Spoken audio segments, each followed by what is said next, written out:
All right, welcome back to the A to Z challenge. We are all the way up to X for Xenophile. For those of you who don't know what a Xenophile is, a Xenophile is someone who loves strange things, different, other, outside of the usual, the normal. So weird lovers, basically. Last year I did xenophobia because I was trying to warn people about how publishing seems to have a lot of xenophobia. But if you're a xenophile, it turns out this is kind of a good thing. It's good to explore the different. It is good to bring forward the strange, to try new things, to be different, to increase diversity, all of those things. Very good things. Now, the problem comes when you don't present these strange things in a way that we can consume. Turns out with novels, specifically with novels, there is a set of emotions that you have to kind of hit. If you hit all of the right emotions, you give over this very satisfying feeling at the end of your novel to your reader. This is very important. I say it's very important because you can have a novel that's a really fun, good novel, but if it doesn't hit all of these emotional points, you're going to leave people feeling sort of unsatisfied.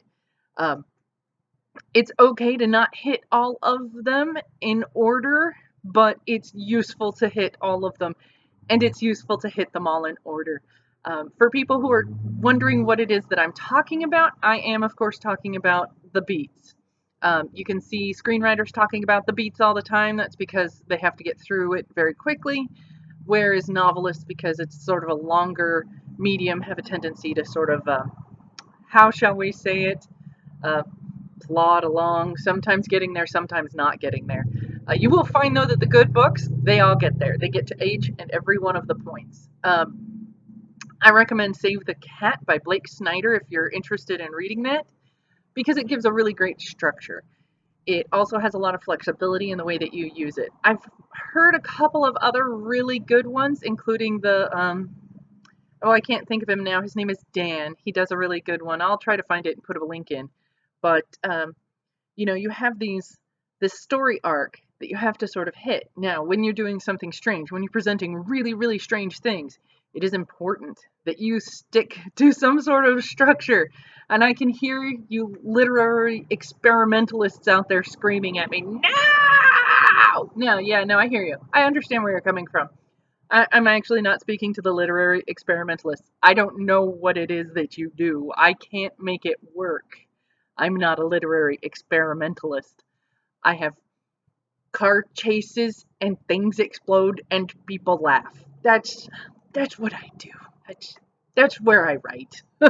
I'm not very literary in that way, but I do know a lot of people who like to take very strange things and put them into books.